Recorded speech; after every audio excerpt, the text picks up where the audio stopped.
Hi guys, स्वागत है आप सभी का मेरे C4U चैनल में। आज हम कंटिन्यू करते हैं जो प्रीवियस ईयर के जो क्वेश्चन कर रहे थे उन्हीं को। लास्ट जो वीडियो था उसमें हमने 7वां चैप्टर स्टार्ट कर रखा था और उसके 2016 का जो क्वेश्चन पूछा गया था वहां तक हमने कंप्लीट कर दिया था। आज हम आगे करते हैं 2016 के अंदर जो दूसरा क्वेश्चन पूछा गया था। ये आया था 2016 के अंदर सेकेंड क्वेश्चन, यानी अथवा में जो दूसरा क्वेश्चन आया था वो ये था। तो क्वेश्चन क्या था कि SO2 गैस बनाने की औद्योगिक विधि का रासायनिक समीकरण लिखिए। यानी SO2 किस प्रकार से बनाते हैं औद्योगिक रूप में, उसका क्या लिखना था अपने को, केवल क्या लिखना था, रासायनिक समीकरण लिखना था अपने को। और सेकंड इसमें क्वेश्चन पूछा गया था क्या होता है जब SO2 को जल में प्रवाहित किया जाता है। यानी जब होता क्या है, जब SO2 है उसको यदि जल में प्रवाहित करते हैं तो क्या रिएक्शन या क्या क्रिया होती है, उस चीज को अपने को बताना था। थर्ड क्वेश्चन इसके अंदर पूछा गया था कि SO2 के अपचयक गुण को प्रदर्शित करने वाली अभिक्रिया लिखिए। यानी SO2 है, ऐसी रिएक्शन अपने को लिखनी है जिसके अंदर SO2 किसका काम करे, अपचयक का काम करे, तो वो रिएक्शन अपने को लिखनी थी।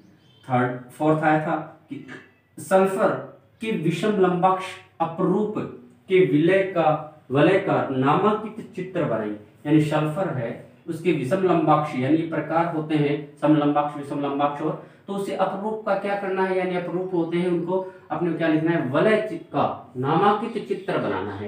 यानी इसकी जो वलय बनती है उसका नामांकित अपने को क्या बनाना था, चित्र बनाना था। तो ये 4 क्वेश्चन पूछे गए थे 2016 के अंदर, जो सेकंड क्वेश्चन पूछा गया था उसके अंतर्गत। अब आगे बात करते हैं 2015 के अंतर्गत, यानी ये जो क्वेश्चन है ये आए थे 2015 के अंतर्गत। तो 2015 के अंतर्गत जो पहला क्वेश्चन पूछा गया था वो था क्लोरीन की ठंडे एवं तनु NaOH के साथ। यानी क्लोरीन है यानी Cl2 है, उसकी ठंडे और तनु NaOH के साथ। NaOH क्या, एक बार तो क्या कह सकते हैं ठंडा और एक क्या कह सकते हैं तनु के साथ अपने विलयन के रूप में अपने क्या करानी है, अभिक्रिया की रासायनिक समीकरण लिखनी है। केवल अपने को रिएक्शन लिखनी है कि तनु NaOH विलयन की उपस्थिति में किस प्रकार से रिएक्शन करता है Cl2।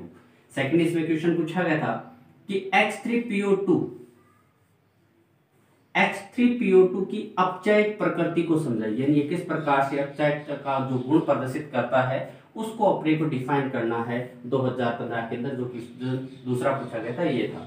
2015 के अंदर जो अथवा के अंदर जो क्वेश्चन आया था वो ये था। अथवा में जो क्वेश्चन था वो पहला था कि क्लोरीन की गर्म व सांद्र NaOH के साथ, क्लोरीन की अपने को किसके साथ करनी है, गर्म और सांद्र NaOH। ऊपर वाले में तो पूछा गया था ठंडे और तनु NaOH के साथ, अब इसमें पूछा गया गर्म और सांद्र NaOH के साथ इन विलयन से अभिक्रिया की समीकरण लिखिए। यानी अपने को क्या लिखनी है, क्या रिएक्शन लिखनी है। ऊपर वाले में तो लिखनी थी तनु NaOH के साथ और इसमें लिखनी है अपने को सांद्र NaOH के साथ। और सेकंड क्वेश्चन इसमें पूछा गया था PCl5 फास्फोरस पेंटाक्लोराइड के पांचों जो बंध बनते हैं वो समतुल्य क्यों नहीं होते हैं। यानी फास्फोरस है वो पांचों जो बॉन्ड बनाते हैं, ये बॉन्ड लेंथ है वो इक्वल क्यों नहीं होती है, इसको पूछा गया था। तो वो अपने को आराम से, जिसको क्या कह सकते हैं हाइब्रिडाइजेशन में संकरण आता है, तो वो इस क्वेश्चन का जवाब आसानी से दे सकता है कि इसके पांचों जो बॉन्ड एंगल है या बॉन्ड लेंथ है वो समतुल्य यानी बराबर नहीं होती है। तो क्यों नहीं होती है उसको आराम से बताया जा सकता है। आगे बात करते हैं 2014 के अंदर पहला क्वेश्चन पूछा गया था। यानी ये जो फोर्थ क्वेश्चन है ये पूछा गया था 2014 के अंदर। 2014 के अंदर जो फर्स्ट क्वेश्चन पूछा गया था वो था क्लोरीन के 4 ऑक्सी अम्लों के रासायनिक सूत्र लिखिए। यानी जो क्लोरीन है वो 4 टाइप के जो क्लोरो यानी ऑक्सी अम्ल बनाता है उनके सूत्र लिखने के, रासायनिक सूत्र लिखना है अपने को कि कौन कौन से बनाते हैं। जैसे HClO4 बनते हैं उस प्रकार से अपने को ऑक्सो अम्लों के क्या लिखने, अपने को रासायनिक सूत्र लिखने। तो ये ऑक्सो अम्ल है जो हम फास्फोरस सल्फर क्लोरीन इन सारों के जो बनाते हैं, इन सारों का मेरे पीछे एक वीडियो बनाया है अच्छे तरीके से। यानी ऑक्सो एसिड्स है, इनको अच्छे तरीके से हम समझ सकते हैं, अच्छे तरीके से इनके जो फॉर्मूले हैं वो अपने को याद हो सकते हैं और किस प्रकार से इनका निर्माण होता है वो सारा पीछे की वीडियो में बनाया गया है, तो आप उसे अच्छी तरीके से समझ सकते हैं। सेकंड क्वेश्चन पूछा गया था उत्कृष्ट गैस समूह का सामान्य इलेक्ट्रॉनिक विन्यास लिखिए। यानी उत्कृष्ट गैस या लास्ट जो शून्य वर्ग है उसको उत्कृष्ट गैस जो बोलते हैं, उसका अपने को सामान्य इलेक्ट्रॉनिक विन्यास लिखना है। नॉर्मली उनका जो सामान्य जो इलेक्ट्रॉनिक विन्यास है वो क्या होता है उसको लिखना था। थर्ड क्वेश्चन पूछा गया था C2H5OH की PCl3 व PCl5 के साथ पृथक रासायनिक अभिक्रियाएं लिखिए। मतलब C2H5OH है, इसकी अपने को एक बार तो PCl3 के साथ में और एक PCl5 के साथ में अलग अलग दोनों की क्या लिखनी है, रिएक्शन लिखनी है। ये पूछा गया था 2014 के अंदर फर्स्ट क्वेश्चन। अथवा में इसका जो पूछा गया था 2014 में, इसका जो अथवा में पूछा गया था 2014 के अंदर, वो पहला क्वेश्चन था सल्फर के 4 ऑक्सी अम्लों के नाम लिखिए। सल्फर इसमें तो लिखने थे क्लोरीन के, और इसमें किसके लिखने अपने को, सल्फर के ऑक्सी अम्ल ऑक्सो एसिड के रासायनिक सूत्र लिखने हैं। केवल अपने को रासायनिक फॉर्मूले क्या होते हैं ऑक्सो अम्ल के यानी सल्फर के। और इसके अंदर दूसरा क्वेश्चन पूछा गया था चैल्कोजेन समूह का सामान्य इलेक्ट्रॉनिक विन्यास लिखिए तथा एप्सम लवण का रासायनिक सूत्र लिखिए। इन एप्सम जो लवण बनता है, मैग्नीशियम का जो लवण बनता है, उसका अपने को क्या लिखना है, रासायनिक सूत्र लिखना है। प्लस जो चैल्कोजेन जो कौन से समूह को बोला जाता है, 17वें को बोला जाता है या 16वें को बोला जाता है, कौन से समूह को बोला जाता है, उसके अपने को क्या लिखना है, केवल सामान्य इलेक्ट्रॉनिक विन्यास लिखना है। ये जो चैल्कोजेन कौन से समूह को बोला जाता है, जो पी ब्लॉक जो स्टार्टिंग किया गया है वहां पे जो इलेक्ट्रॉनिक विन्यास बताया गया पी ब्लॉक का, तो वहां बताया गया है कि चैल्कोजेन कौन से समूह को बोला जाता है, 17वें को या 16वें समूह को बोला जाता है। तो आप वहां से वीडियो देखकर आराम से पता लगा सकते हैं कि ये चैल्कोजेन समूह कौन सा होता है, उनका सामान्य इलेक्ट्रॉनिक विन्यास से क्या होता है। थर्ड क्वेश्चन इसके अंदर पूछा गया था कि अमोनिया एक लुईस क्षारक की तरह व्यवहार करता है, समझाइए। ये NH3 है वो क्षार की तरह व्यवहार करता है, क्यों, ये लुईस क्षार की तरह, क्योंकि यहाँ पे ये क्या है, ये लोन पे है। तो सारी कहानी इसी पे है। तो ये पूछे गए थे 2014 के अंदर क्वेश्चन थे, जो अथवा के अंदर 2 टाइप के क्वेश्चन आए थे। आगे बात करते हैं जो 2013 के अंदर क्वेश्चन पूछा गया, यानी 2013 के अंदर पहला क्वेश्चन जो आया था वो था कि वर्ग 15 के, यानी वर्ग 15 है कि ऊपर से तीसरे तत्व का नाम व इलेक्ट्रॉनिक विन्यास लिखिए। यानी इसके लिए अपने को क्या होना चाहिए, जो 15वां वर्ग को याद होना चाहिए कि कौन सा है एलिमेंट जो तीसरे नंबर पे आता है, उसका क्या नाम है और उसका इलेक्ट्रॉनिक विन्यास क्या है। यानी 15वां वर्ग पूरा याद होना चाहिए।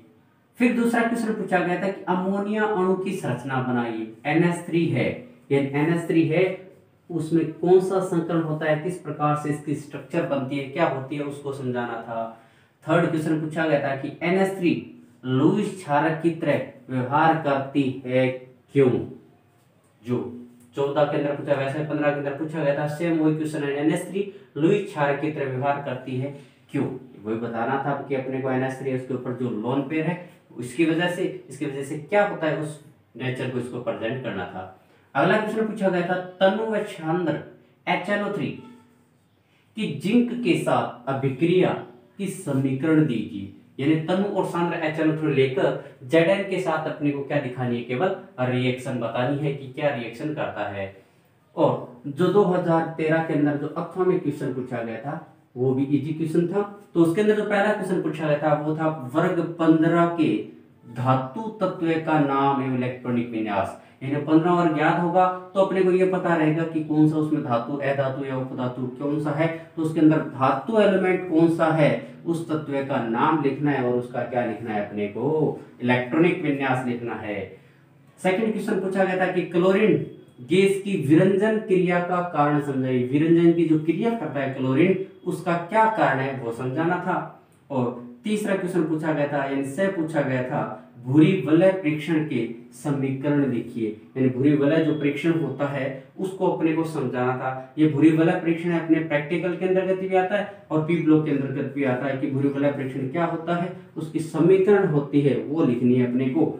और लास्ट क्वेश्चन पूछा गया था 2013 के अंदर PCl अणु की संरचना बनाइए। PCl5 है, इसकी अपने को क्या बनानी है, केवल संरचना बनानी है कि किस प्रकार से ये बनाता है, कौन सा इसमें हाइब्रिडाइजेशन होता है, किस प्रकार से इसकी संरचना बनती है, वो चीज अपने को बतानी थी 2013 के अंदर। लास्ट जो क्वेश्चन पूछा गया था। आगे बात करते हैं जो 2012 के अंदर जो फर्स्ट क्वेश्चन पूछा गया था वो पूछा गया था कि क्लोरीन की आपको NaOH यानी ठंडा और तनु है तो क्या प्रोडक्ट बनता है, ये आपको बताना था। सेकंड क्वेश्चन है कि कार्बन की यदि सांद्रता HNO3 के साथ में हम रिएक्शन कराते हैं तो क्या प्रोडक्ट अपने को प्राप्त होता है, ये पूछा गया था। अब इसके अंदर जो बैक क्वेश्चन पूछा गया था उसमें पूछा गया था कि 17वें वर्ग में जो F2 है वो प्रबल ऑक्सीकारक होता है, ये समझाना है। और दूसरा क्वेश्चन इसमें पूछा गया था कि ऑक्सीजन गैस है जबकि सल्फर ठोस है, समझिए। मतलब ये दोनों क्वेश्चन अपने को समझाने हैं कि एक अपने को ये पता है कि F2 प्रबल होता ऑक्सीकारक होता है, क्यों होता है ये समझाना है। और दूसरा अपने को ये पता है कि ऑक्सीजन गैस है जबकि सल्फर ठोस होता है, तो ये क्यों होते हैं इस चीज को अपने को समझाना है। अब थर्ड क्वेश्चन पूछा गया था कि संरचना बनानी है अपने को एक तो N2O5 की और एक H3PO4 की, यानी नाइट्रोजन के ऑक्साइड की और फास्फोरस के ऑक्सोमल की। तो इन दोनों की अपने को क्या बनानी है, संरचना बनानी है। यदि किसी स्टूडेंट को संरचना बनानी नहीं आती है तो अपने पीछे जो वीडियो बनाया गया है उसके अंदर नाइट्रोजन के ऑक्साइड के नाम से वीडियो बनाया गया है, तो उसके अंदर आराम से बताया गया है किस प्रकार से इसकी स्ट्रक्चर बनाते हैं। और H3PO4 है, ऑक्सो एसिड है, इसकी हम किस प्रकार से बनाते हैं, ये चीज सारी बताई गई है। अब सेकंड जो अथवा यानी 2012 के अंदर अथवा में जो क्वेश्चन पूछा गया था वो फर्स्ट पूछा गया था कि PbNO3 का होल ट्वाइस 673 केल्विन पर यदि रिएक्शन करता है तो क्या प्रोडक्ट अपने को प्राप्त होता है, ये पूछा था। और इसके सेकंड पूछा गया था कि I2 प्लस सांद्रता HNO3 है, इन दोनों की रिएक्शन कराते हैं तो क्या प्रोडक्ट अपने को प्राप्त होता है, ये पूछा गया था। और वह इसमें पूछा गया था कि नाइट्रोजन का अणुसूत्र तो N2 है जबकि फास्फोरस का P4 है, क्यों, यानी ये समझाना है कि नाइट्रोजन का तो अणुसूत्र अपने को पता है कि N2 होता है लेकिन फास्फोरस का P4 होता है, ऐसा क्यों होता है, ये चीज समझानी थी।